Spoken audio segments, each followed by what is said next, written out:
2017 was huge for cameras, but let's talk about what I expect to see in 2018. I'm going to mostly be wrong because I did this last in 2016 and I was mostly wrong, but look what I did get right. In June of 2016, I predicted the Sony A9. I nailed the megapixels, the video, the steady shot, the frame rate, the FPS. I nailed that it would have a tilting touchscreen. I missed that it didn't have an XQD. I still wish it did, and I missed the price point, but I pretty much got it almost 100%. 9 months before it was announced, and no, I didn't have any inside information. There were no rumors out at the time. But then at the same time, I completely missed some stuff. I was way more optimistic about Canon than was justified. Canon had been preaching to me all the stuff they had coming out and talking about big megapixels. So I really thought we were going to see like proper 4K on these cameras and higher megapixel 5D Mark IV than we actually did. So predictions are not always going to be 100%, right? First, let's talk about what I expect to see from Canon. I think we're going to see a 5DSR Mark II that's going to take the 5D Mark IV body and put in a high megapixel sensor. I think that even though Canon's been talking about going big on the megapixels for a long time, I think they're just going to kind of recycle the same 50 megapixel sensor and just put it in the updated body so that they can get Wi-Fi and touchscreen and that kind of thing. I'm inclined to think it won't have the same phase detect system and that the frames per second will be much lower and that it probably won't be a 4K body. I expect to see a 7D Mark III. This is the one, probably the camera I'm most excited about because Canon lenses are so great for wildlife, but their bodies have fallen behind as the 7D Mark II got older.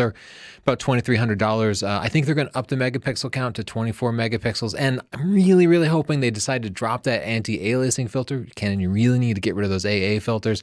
I think the body's going to be exactly the same because they don't tend to update their bodies. I think we're going to see 12 frames a second. They're going to up that so they can beat the D500, and they're going to drop the 1DX Mark II focusing system down into the 7D Mark III. And I think it's going to be Canon's first 4K body without a crop. But I'm not sure about that. That's a big if on the 4K. I think that might not be the case. I think it might be 4K, but with a heavy crop. This I have more confidence in. The Canon 90D and 80D replacement at about $1,500. Similar sensor, almost the same camera as the 80D, but I think it's going to inherit the 7D Mark II's focusing system. And I think this might be the first Canon 4K camera. This might be the camera that vloggers have been asking for forever. Again, we're talking about full width 4K.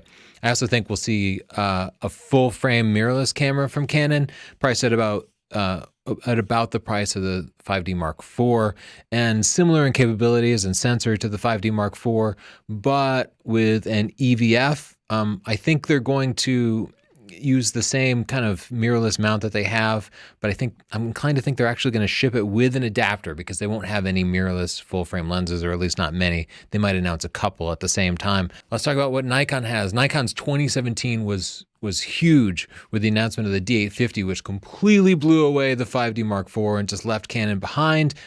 So I don't know that they have a whole lot left for 2018, but I think we'll see an update to the D610 priced at about $2,000 with 24 megapixels, probably exactly the same form factor. In other words, no tilting screen or anything, but I think they'll add 4K and of course, snap bridge. I also think we'll see astrophotography variant of the D850 because they traditionally do that. And I think just like Canon, I think we're going to see a full frame mirrorless camera out of them.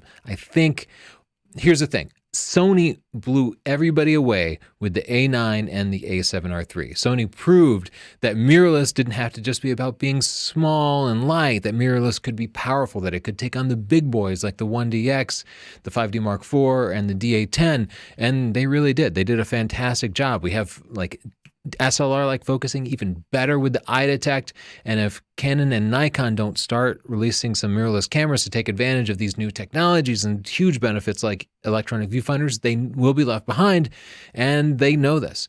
So I think they're going to start firing back and releasing full-frame mirrorless cameras. I think Nikon's first one will be more entry-level, priced at around entry-level for full-frame, priced at around $2,000. And again, I think it'll probably ship with an adapter because while I think they will build mirrorless lenses, they will acknowledge that there aren't enough to make you want to buy the body. So it'll probably ship with, like a 24-105 mirrorless designed. I think they'll put it with a tilty touchscreen, and like my prediction for the D650, I think it'll be 24 megapixels without AA, 4K snap bridge. Let's talk about what Sony has. Now, Sony actually doesn't have much left either because they had a huge 2017 with that A9 and A7R III. Oh, but first, you can check out my books and my new video training series, The Art and Science of Photography here. It comes with a 64 gig SD card that you can reuse. That has 10 hours of video that you wouldn't see on YouTube. YouTube likes little short, catchy stuff, and I wanted to get really deep and cover topics like learning to see, understanding what makes iconic pictures iconic, things that from looking at everybody's pictures every week, things that I think would help people the most. There's also a scientific part of it where I show you how to like truly get the sharpest pictures possible. I take all my years of testing cameras and lenses and put them into this one super intense video. So check that out at sdp.io/store along with all of our books, Lightroom, Photoshop. Okay, Sony's first camera low-end replacement for the A5100. Not especially exciting camera, but an A5200 I think we'll see at around a $500 price point. They really need to update this because this entry-level camera is an important point for them, but they need to bring in some better focusing. So I hope they take the tech from the A7R III and A9 and bring it down into their APS-C bodies. I think we'll see a replacement for the entry-level full-frame A7 finally, an A7 Mark III priced at around $2,000, something to compete with, you know, the 60 Mark II and the D610 from Nikon. Pretty similar to the A7 Mark II, but I think they'll take that A7R III focusing and bring it down, like almost. Maybe they'll remove eye detection, or they'll remove some aspect of the focusing so it's not as powerful. But I think it'll at least be snappy because focusing is something we really struggled with the A7 Mark III. And I think all of Sony's full-frame bodies from now forward will have a form factor similar to the A7R III, and that they'll have a thumbstick and make use of that bigger body. That's my prediction, and that's also my recommendation. I think we'll see an A7S III again in this A7R III form factor. The A7S series cameras are Sony's video-focused cameras. Traditionally, they're 12 megapixels, which is exactly the megapixels you need for 4K video. And but I think this upgrade will add improved focusing because even the A7S II, the focusing's rough. And I think we'll finally get 60 frames per second at 4K out of Sony. And I have a prediction. I think Sony will take the top number one seller for full-frame cameras. I think they're finally going to beat Canon. They announced this in 2017 that they were outselling Nikon for full-frame cameras, but Canon was still outselling them. I think 2018 is going to be the year that Sony becomes the number one full-frame manufacturer, especially after having used the A9 and A7R III. Those are amazing cameras. Let's talk Fuji.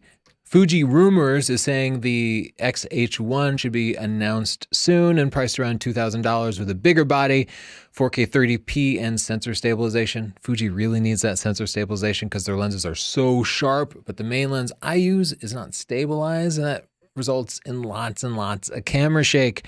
So sensor stabilization and a little bit bigger body would be a godsend, but these are pretty much straight from FujiRumors.com, and I think they've got it right because it makes a lot of sense. And on a personal note, Fuji, please make APS-C f1.8 zooms so I can get properly 35mm equivalent results. If you do that and give me a sensor stabilized camera, then that will put you in the same league as full frame Canon, Nikon, and Fuji cameras, and we can see a lot of pros switching over to your bodies. Let's talk Pentax and what they have going on. Pentax is a weird company. Their releases have been slow. They have this one full frame camera, the K-1, which is amazing.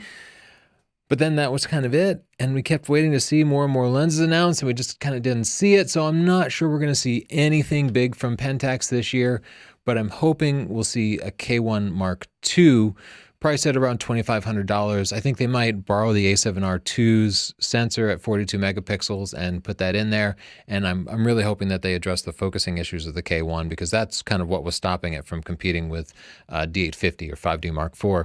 If they can improve the focusing and give it like world-class focusing, it'll be a big step forward.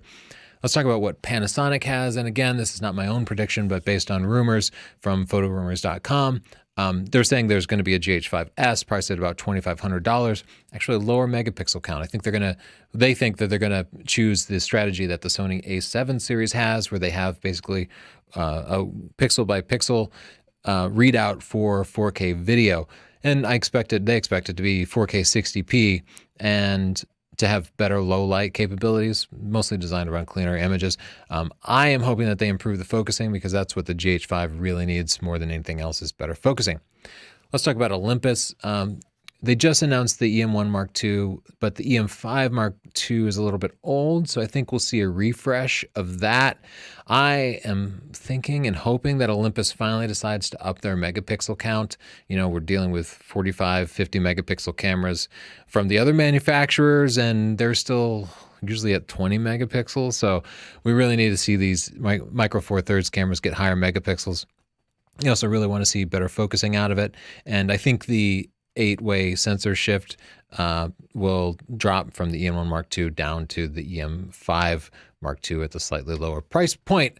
What do you guys think? Write a comment down below. One thing I hate is I make predictions and then sometime later people will be like, oh, Tony's so dumb, he got them wrong. I knew Sony was going to do this. Well, you can't just in the future say that you knew stuff. You have to write it down with a timestamp. So use my comments to do that. Make your predictions, leave them permanent, and then if you are right, you'll be able to prove it. And if you're wrong, we'll all be able to laugh at you, just like we laugh at the weatherman every time he misses it. Once again, check out my store at stp.io/store, where we have very cheap books with tons of video training, and my new Art and Science, which has over 10 hours of video that you will never ever see on YouTube, stuff that is deeper, stuff that we know will genuinely improve your photography, because we look at your pictures every week and we can see the types of things that you're missing. And all these are satisfaction guaranteed. So if you're not happy, just write me a note and I'll give you your money back. No risk at all. Thanks. Bye.